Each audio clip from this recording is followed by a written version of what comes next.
সুপ্রিয় দর্শক, আশা করি আপনারা সবাই ভালো আছেন। যদিও বা ভালো থাকার উপায় নেই, কারণ দেশের অভ্যন্তরে কিন্তু এই মুহূর্তে শৈত্যপ্রবাহ চলছে এবং যার ফলে দেশের অভ্যন্তরে অনেকগুলো এলাকাতে ভারী বৃষ্টি থেকে অতি ভারী বৃষ্টি, একই সাথে শৈত্যপ্রবাহের ফলে প্রচণ্ড বাতাস প্রবাহিত হচ্ছে। আপনারা দেখতে পাবেন একটি লঘুচাপের অবস্থান করছে বাংলাদেশের রাজশাহীর আশপাশে এবং চুয়াডাঙ্গা ঝিনাইদহের আশপাশে, অর্থাৎ ঠিক এর কেন্দ্রটা হচ্ছে এই মুহূর্তে কলকাতাতে। যদিও বা কলকাতার আশপাশে থাকলেও এটি বাংলাদেশের উপর ভালোই প্রভাব ফেলছে। আজকে সোমবার এবং আগামীকালকে হচ্ছে 18 তারিখ মঙ্গলবার। আজকের দিনে অর্থাৎ সোমবার দেশের অভ্যন্তরে রাতের দিকে অনেকগুলো এলাকাতে বৃষ্টিপাত হতে পারে, যেমন কি কৃষ্ণনগর, একই সাথে কিন্তু যশোর, সাতক্ষীরা, একই সাথে ঢাকার অনেকগুলো এলাকা এর মধ্যে অন্তর্ভুক্ত, যেমন কি ফরিদপুর, ঝিনাইদহ, চুয়াডাঙ্গা, পাবনা এবং সারা দেশেই কিন্তু মেঘলা আকাশ বিরাজমান থাকার কথা জানিয়েছে আবহাওয়া অধিদপ্তর। তো কথা না বাড়িয়ে সিরিয়াস চলে যাওয়া যাক এই মুহূর্তে আগামীকালকে অর্থাৎ মঙ্গলবার কেমন থাকবে।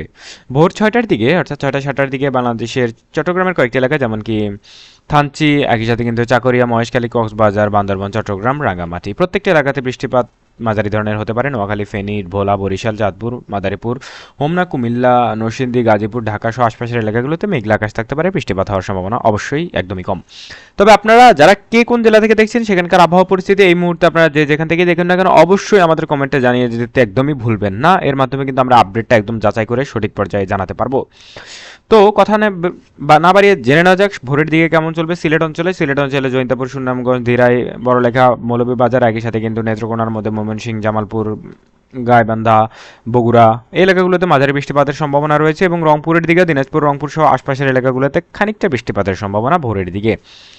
এছাড়া দুপুরের দিকে সারা বাংলাদেশে মেঘের আনাগোনা স্পষ্ট হবে এবং মেঘ কিন্তু তখন বেশ ভালো পর্যায়ে চলে যাবে, যার ফলে বাংলাদেশের কোনো এলাকাতেই মোটামুটি ছাড় দেওয়া যাচ্ছে না। প্রত্যেকটা এলাকাতেই মাঝারি ধরনের বৃষ্টিপাতের আশঙ্কা বা মেঘলা আকাশ থাকতে পারে।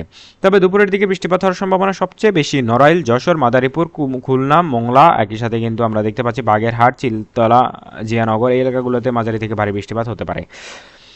এছাড়া যদি আমরা পরবর্তীতে দেখে নেওয়ার চেষ্টা করি, রাতের দিকে বা সন্ধ্যার পরবর্তী সময় দেশের অভ্যন্তরে বৃষ্টিপাত হওয়ার সম্ভাবনা একদমই কমে যাবে। তবে রংপুরে কিছুটা বৃষ্টিপাত আমরা লক্ষ্য করতে পারছি সন্ধ্যার পরবর্তীতে, বিশেষ করে দেবীগঞ্জ, পঞ্চগড়, ভোদা, একই সাথে কিন্তু বালিয়াডাঙ্গি, হরিপুর, পীরগঞ্জ, বীরগঞ্জ, সৈয়দপুর, তারপর রয়েছে বদরগঞ্জ, রংপুর, কালীগঞ্জ, তারপর লালমনিরহাট এই এলাকাগুলোতে মাঝারি থেকে ভারী বৃষ্টিপাতের সম্ভাবনা রয়েছে।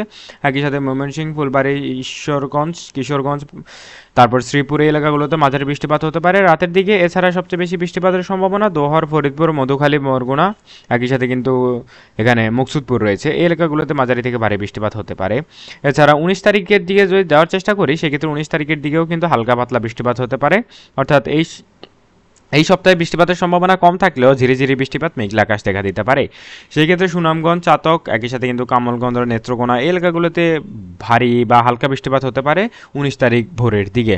তো এই ছিল মোটামুটি 18 এবং 19 তারিখের আপডেট। তবে বিস্তারিত আপডেট জানাবো, কারণ এই মুহূর্তে আপনারা দেখতে পাচ্ছেন যে বঙ্গোপসাগর আশপাশে কিন্তু বেশ ভালোই ঘূর্ণিঝড়ের তাণ্ডবের আশঙ্কা করা যাচ্ছে।